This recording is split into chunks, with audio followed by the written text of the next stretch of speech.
하겠습니다. 이 배은은 뭡니까? 은혜를 배반하는 거죠. 은혜를 배반.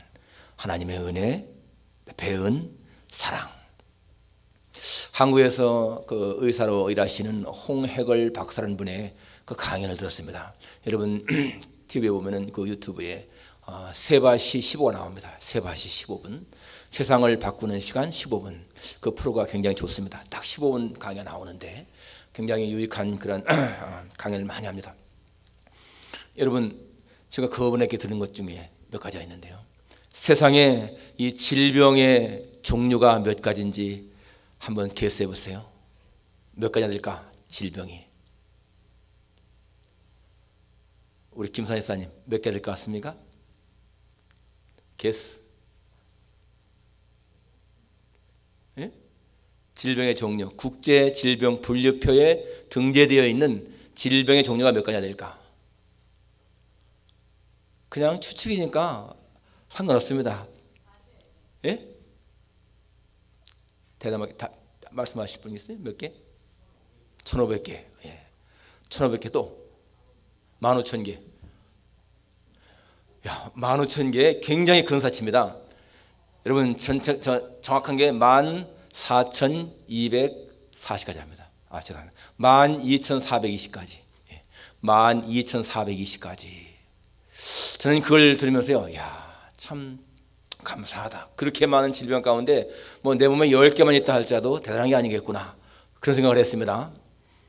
그러면서 동시에 또 사람은 몸에 질병이 많다고 해주는 것도 아니고, 그렇죠? 적다고 사는 것도 아닙니다. 딱 하나만 걸려도 죽을 수 있지 않습니까? 예. 가장 치명적인 병이 무엇인가? 거기 나온 거 보니까요.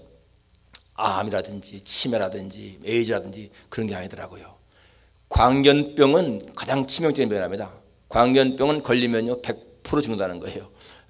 그리고 또 가장 흔한 병이 뭔가 했더니 사람들이 감기라고 그러니까 감기도 아니래요. 감기는 그건 뭐 가만두면 낫는 것이니까 병도 아니고, 가장 흔한 병은 성인 10명 가운데 7명이 갖고 있는데 잇몸 질환이다. 잇몸 질환, 입 안에 있는 질환이 가장 많다는 겁니다.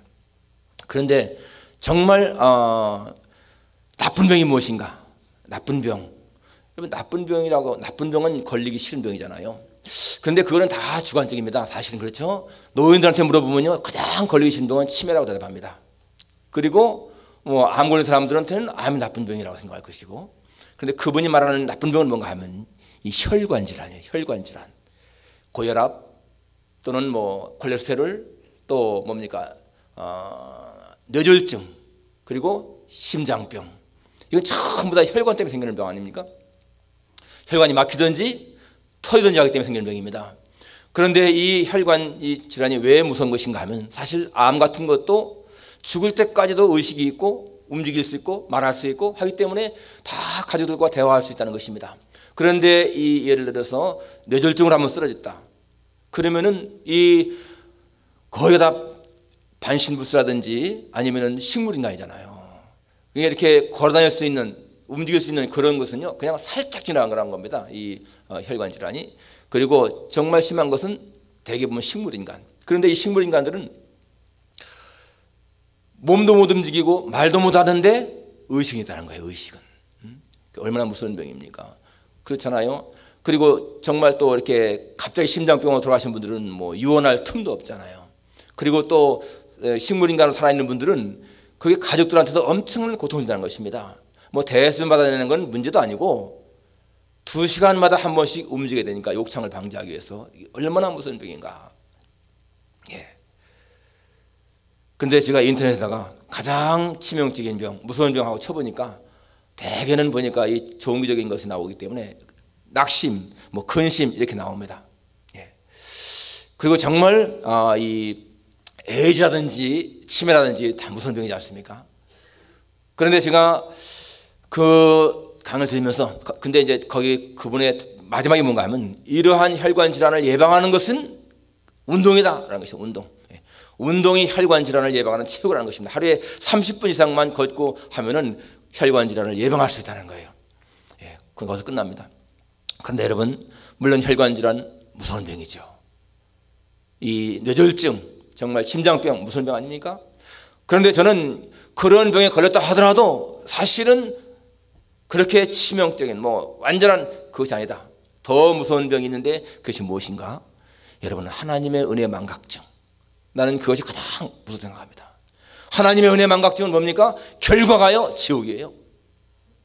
우리가 무슨 뇌졸중, 심장병 죽다 하더라도 영혼은 구원받을 수가 있는데, 하나님의 은혜를 망각하고 하나님을 거역하는 죄는 영원한 멸망이기 때문에 가장 무서운 병 아니겠습니까? 오늘 우리는 본문에서, 우리 본문을 읽으면서 뭘 느낍니까? 야, 이렇게 나쁜 놈들이 있나? 느끼지 않습니까? 지금 한 사람이 포도원을 만들고 잘 만들어 놓고, 그리고는 타국에 가면서 농부들에게 세를 주었는데, 그래서 얼마를 소치 받으려고 사람을 보내니까 종들을 때리고 죽이고, 심지어 아들까지 죽였다. 이 얼마나 배역한, 정말 배은망덕한 그러한 모습입니까? 우리는 여기에서 이 인간, 이 농부들의 그러한 그 악한 모습을 보는가 하면은 동시에 거기에서요, 하나님의 은혜와 사랑을 볼 수가 있어요. 그래서 오늘 이 제목을 은혜, 배은 그 사랑이라고 정했습니다. 첫째는 은혜가 풍성한 하나님이십니다. 은혜가 풍성하신 하나님. 1절에 보니까 예수께서 비유로 말씀했다. 이게 비유입니다. 예수님이 지금 이 말씀하실 적에는 예수님이 십자가에서 죽으시기 불과 한 4, 5일 전입니다. 자신의 십자가를 바라보고 지금 있는 거예요. 그러면서 말씀하시는 것이, 한 사람이 포도원을 만들어 산울타리로 두르고 접자는 틀을 만들고 망대를 지어서 농부들에게 세로 주고 타국에 갔다. 이렇게 나옵니다. 여기 한 사람, 하나님을 상징하고 있지 않습니까? 비유니까. 농부는 인간입니다. 그리고 종들은 선지자들을 말하고 있습니다. 죄 종들. 마지막에 아들은 당연히 예수님이죠. 그런데 여기 지금 이 하나님께서 포도원을 만들고, 여기 보니까 산울타리, 접자는 망대, 접자는 틀, 그다음 망대, 이것은 그 포도원이 아주 완벽한, 완전한 그러한 포도원을 말하고 있습니다. 이사야 55장에 보게 되면 거기도 포도원 얘기가 나오잖아요. 거기 보니까 극상품 포도나무를 심었다 이렇게 나옵니다. 아주 좋은 포도원이라는 거예요. 그렇게 좋은 포도원을 만들고 농부들에게 세를 주고 떠났습니다. 그런데 여러분, 여기 그 다음에 2절에 보면 때가 이름에 농부들에게 포도원 소출 얼마를 받으려고 한 종을 보내니, 이게 나오죠. 여기 포도원 소출 얼마를 받으려고, 이 말이 굉장히 중요한 말이에요. 포도원 소출 얼마, sum of the fruit, 약간의 소출이라는 얘기입니다. 당연히 주인은 이 농부들한테, 자, 이 포도원을 관리해라. 그리고 돌아온 다음에 그냥 품삯을 주어도 상관없는 거예요. 품삯을 주어도. 그렇잖아요. 마태복음 20장에 보게 되면 거기 포도원 비가 나오지 않습니까? 주인이 나가서 아침부터 새벽부터 나가서 품꾼들을 들여보내잖아요, 포도원에. 그리고 한 데나리온 약속을 합니다. 한 데나리온. 그들 하루 종일 일하고 한 데나리온 약속했습니다. 그것도 감사한 거잖아요. 그런데 여기서 지금 이 주인은 그렇게 열심히 일한 다음에 얻는 소출에 불과 10분의 1 이걸 주는 것이 아니고, 오히려 전체를 다 가져라. 그리고 얼마를 나에게 달라라고 하는 것은, 지금 이 포도원 소출의 10분의 1 정도밖에는 요구하는 것이 아닌 거예요. 나머지 9은 네가 갖고 그냥 하나는 나에게 주어라, 이런 의미인 것입니다. 그게 무슨 의미인가 하면은, 나는 그냥 이 포도원의 주인 역할만 하겠다, 오너십만 갖겠다, 모든 소출은 네가 가져라, 그런 의미인 것입니다. 여러분, 이 포도원이 뭘 상징합니까? 우리가 사는 삶의 현장인 거예요. 내가 누리는 모든 삶의 현장들, 하나님께서 완전하게 만들어 오신 삶의 현장입니다. 내가 가진 생명도 하나님 주신 것이고, 내가 가진 가족들, 가정 하나님 주신 것이고, 내 친구들, 이웃들, 또 내가 마시는 공기, 물, 산천이라든지 모든 자연 환경이라든지 모든 걸 다 포함하는 거예요. 이 모든 것들이 다 하나님에게서 온 것이라는 것입니다. 하나님은 뭘 말씀하십니까? 이걸 마음껏 다 누리라는 거예요. 다 누리라. 그렇지만 얼마를 나에게 다오. 나는 그냥 너의 모든 것의 주인, 오너십만 갖겠다. 그런 의미가 있지 않습니까? 얼마나 사랑이 풍성하신 하나님이신가 우리가 기억해야 됩니다. 하나님은 세상을 창조할 적에 5일까지 다 만들어 놓고 마지막 날 아담과 하와를 만들었습니다. 아담과 하와가 딱 세상에 나와 보니까 모든 게 다 있는 거예요. 자기한테 필요한 모든 게 다 갖춰져 있습니다. 하나님은 이렇게 우리로 하여금 모든 것을 다 누릴 수 있게 하신다는 것입니다. 무엇인가 부족한 것이 없다는 얘기예요. 그러면서 하나님 말씀하시는 것은 뭡니까? 그러나 내가 누리는 이 모든 것의 주인은 나다, 이것입니다. 나다. 주인을 그분으로 모실 때에 그 포도원이 안전한 것이고요, 그리고 마음대로 일할 수가 있는 것입니다. 근데 관리자는 모든 걸 주인이 관리하시니까 다른 걸 걱정할 게 없잖아요. 그냥 일만 하면 되지 않습니까? 그리고는 다 내가 가지면서 그냥 얼마를 나에게 달라, 이렇게 지금 주인이 요구하고 있는 것입니다. 근데 여러분, 여기서 지금 이 소출 얼마, 그러니까 이것이 사실 물질로 본다면은 우리한테는 11조가 될 수 있는 것이고, 시간으로 본다면은 우리가 주일을 지키는 성수일이라고 볼 수가 있습니다. 우리가 일주일에 168시간을 사는데 이 168시간 가운데서 정말 10분의 1이면 얼마예요? 16시간이죠. 16시간, 7시간. 그런데 뭐 잠자는 시간을 뺀다 하더라도 그냥 그러면 반에서 10분의 1, 8시간 정도는 그래도 우리가 시간을 바쳐도 부족한 게 없잖아요. 우리는 여기에서 여러분 하나님의 풍성한 은혜와 사랑을 발견할 수가 있는 거예요. 오늘 여기서 지금 하나님께서 소출 얼마만 달라 하시면서 나머지 다 가지라, 그런 의미 아니겠습니까? 오늘 우리는 하나님이 창조한 이 세상 속에서 하나님신 내 생명이라든지 가족이라든지 내 친구 또는 교회, 이 모든 자연 환경을 우리는 마음껏 누릴 수가 있다는 것입니다. 그러나 기억해야 할 것은 이것은 내 것이 아니다. 내 목숨도, 내 생명도, 내 가족도, 내 자녀도 내 것이 아니고 하나님이 주인이시다. 그런 의식만 있으면 되는 거예요. 우리는 여기서 하나님의 큰 사랑을 발견할 수가 있지 않습니까? 우리가 이번 도크함 쓰는 그 삶의 영성이라고 하는 그 책도 포인트가 뭡니까? 포인트가 하나님의 사랑을 깨닫는 거예요. 예수님이 사역하시기 전에 하나님께서 이는 내 사랑하는 아들이요 내 기뻐하는 자라, 그 말씀하셨습니다. 몇 분이 그 말씀하셨잖아요. 그 말씀이 예수님에게 얼마나 큰 힘이 되겠습니까? 마찬가지입니다. 오늘 우리도 하나님이 나를 향해서 너는 내 사랑하는 아들이다, 너는 내 사랑하는 딸이다, 여러분 하나님의 사랑을 깨닫는 것이 이게 우리 신앙생활의 엄청난 힘이라는 겁니다. 하나님 나를 사랑하신다, 이걸 깨닫게 되면은 우리는 세상에 두려울 것이 없습니다. 이 세상에 얼마나 많은 사람들이 낙심하고 왜 그렇게 절망하는가? 사랑이 없기 때문에 그런 거예요. 사랑. 우리 육신, 우리 몸은 음식을 먹을 때 건강할 수 있지만은 우리 영혼은요 사랑을 먹어야 건강할 수가 있습니다. 사랑을 풍성히 먹는 아이들은요 절대 잘못될 수가 없습니다. 여러분 청소년 범죄 보십시오. 그 아이들 보면 거의가 다 사랑의 결핍 때문에 생기는 거 아니겠습니까? 사랑을 풍성하게 제대로 된 사랑을 받고 자란 아이들은 잘못될 수가 없습니다. 하나님의 은혜 깨닫는 거, 우리 인생을 행복하게 하는 것이죠. 두 번째는 인간의 배은망덕입니다. 배은망덕. 여러분 오늘 여기 지금 한 종을 보냈다 그랬는데 3절에 보니까 그들이 종을 잡아 심히 때리고 거저보내었거늘. 우린 이 종을 때리고 거저보냈다, 이걸 딱 읽으면서 두 가지 노래는 게 있어요. 야, 어떻게 이 농부들이 이럴 수가 있을까? 아니, 정신 나간 사람들 아닌다면 어떻게 이럴 수가 있을까? 그렇잖아요. 이게 포도원이 자기들 것이 아닌데 주인이 따로 있는데 그 주인이 소출 얼마를 달라고 하는데 어떻게 그 보낸 종을 때리고 그냥 거저보냅니까? 너무 놀라운 일이잖아요. 그런데 더 놀라운 것은 그러한 것에 대한 주인의 반응인 거예요. 그 다음에 보니까 다시 다른 종을 보내니. 여러분 만일에 우리가 그 주인이라면 그냥 다른 종을 보낼까요? 아마 한 번 딱 그 일 당하면 쫓아가서 작살내겠죠. 안 그렇습니까? 그런데 또 다른 종을 보냈다. 그런데 그의 머리에 상처를 내고 능욕했다. 5절에 보니까 또 다른 종을 보내니 그를 죽이고 또 그 외 많은 종들을 더러는 때리고 더러는 죽였다. 몇 번이에요? 한 번, 두 번이 아니에요. 한 번 보내는데 때리고 그냥 보내.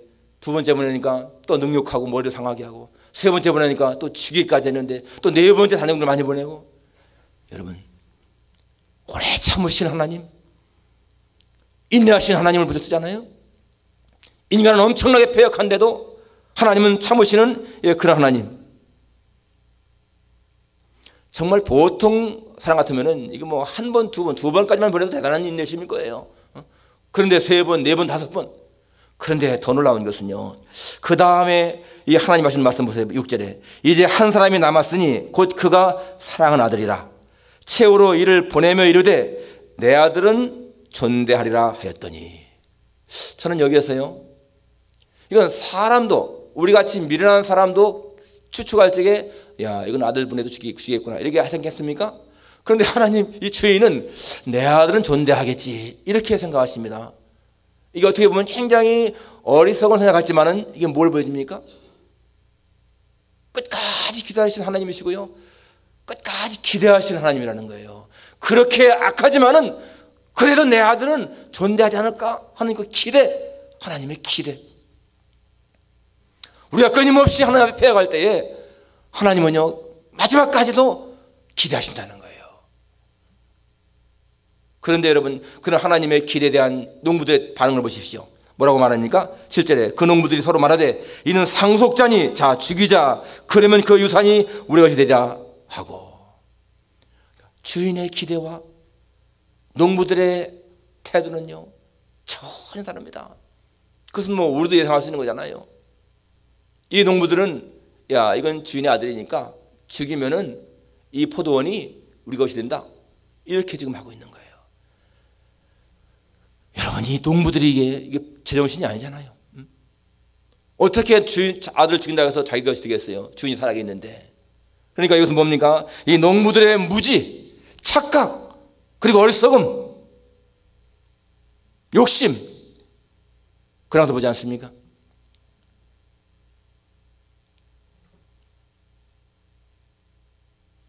그런데 여러분, 여기서 중요한 것이 있습니다.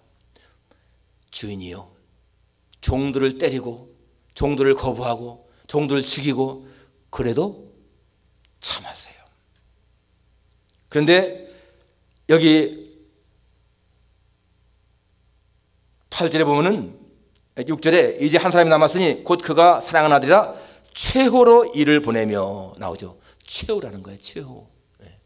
이 아들이 최후라는 것입니다. 그리고 그 아들을 죽였을 적에 하나님, 그 주인은 참지 않았죠. 무슨 의미입니까? 종들을 그렇게 모욕하고 거부해도, 물론 종 모욕하고 거부하는 것도 주인을 모욕하는 거 거부하는 거 똑같습니다. 그러지만 그건 참았지만은 그 아들을 거부하고 그 아들을 죽일 때에 이 주인은 참지 않고 어떻게 했어요? 그 농부들 진멸하고 포도원을 다른 사람들에게 주리라 라고 했습니다. 다른 건 다 인내하시는데 여러분, 그 아들을 죽일 적에는요, 아들을 거부할 적에는 그 주인은 절대 용납하지 않습니다. 무슨 의미입니까? 여러분, 예수님을 거부하면은요 더 이상 소망이 없다는 거예요. 다른 건 다 용서해도 예수 그리스도를 거부하는 자에게는 더 이상 소망이 없다. 그 메시지 아닙니까?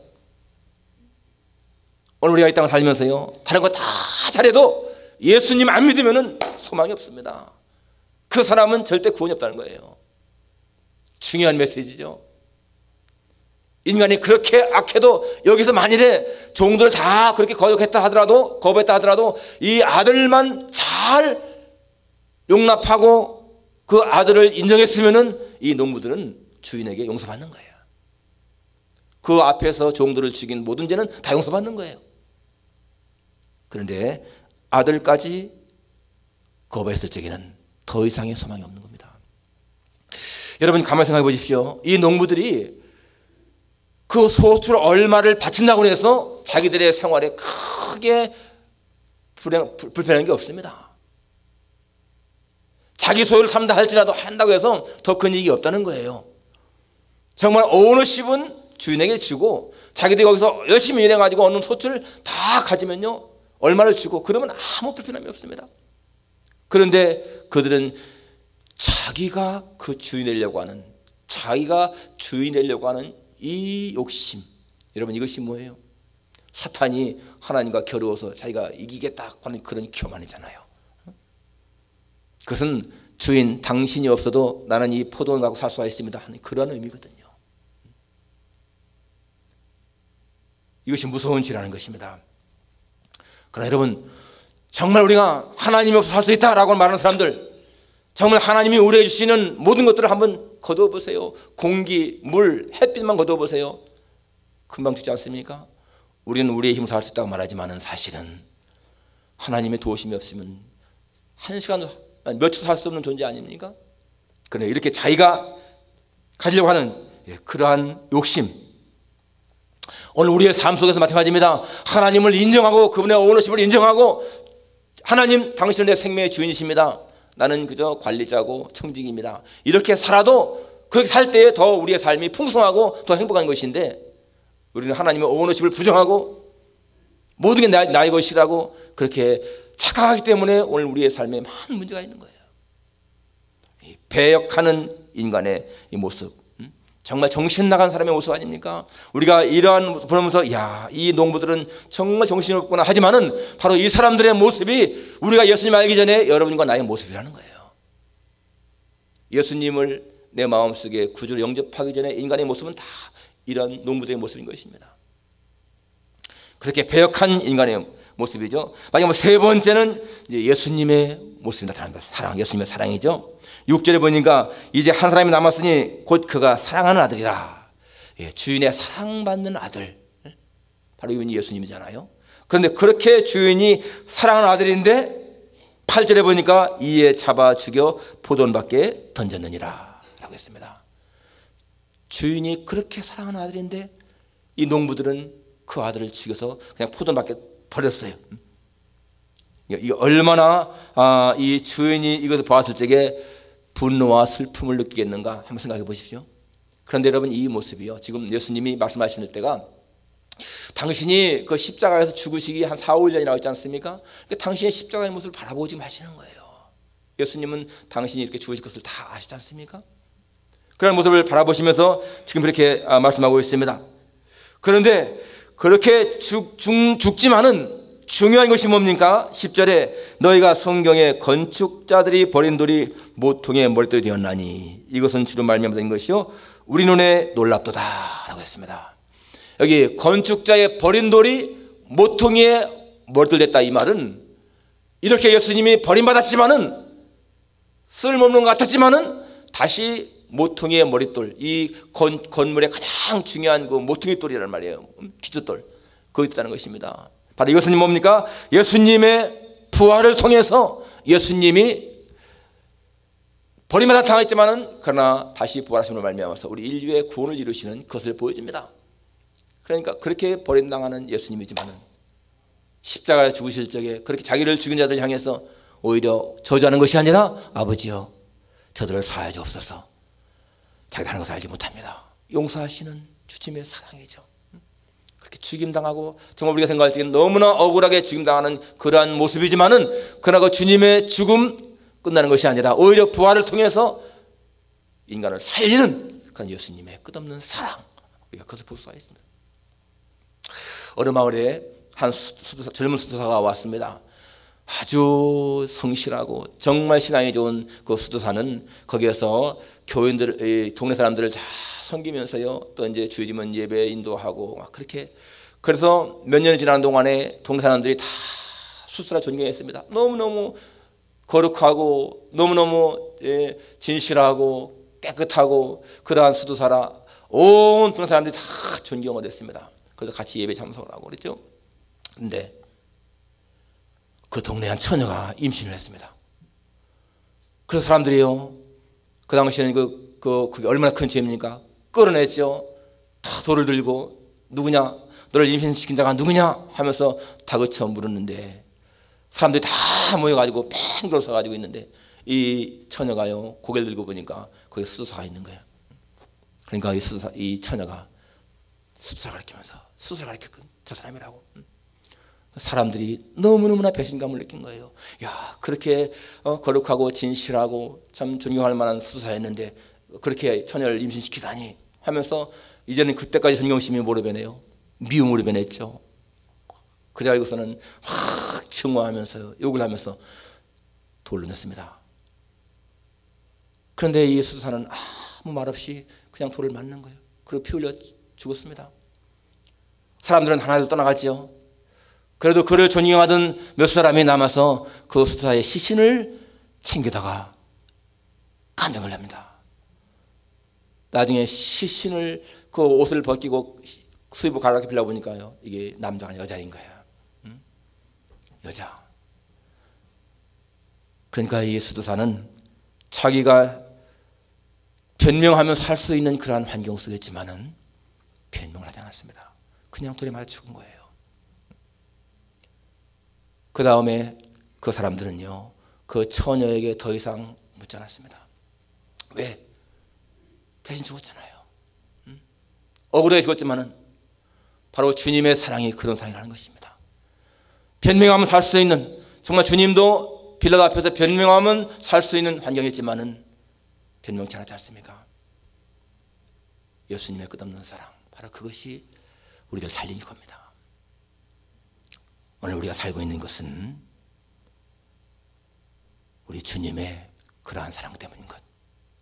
그분은 비록 버림당하고 죽으셨지만은 다시 부활하셔서 모퉁이 돌을 주셨다. 우리에게 영생을 주셨다. 우리 하나님의 끝없는 사랑 앞에, 그 은혜 앞에 감사하는 그런 삶이 되기를 주님의 이름으로 축원합니다. 기도하겠습니다.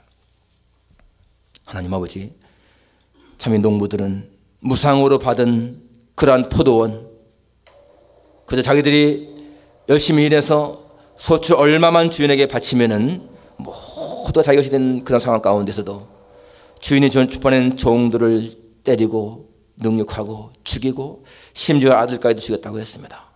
바로 그 모습이 예수님 알기 전에 우리의 모습인 것을 저희들이 시인합니다.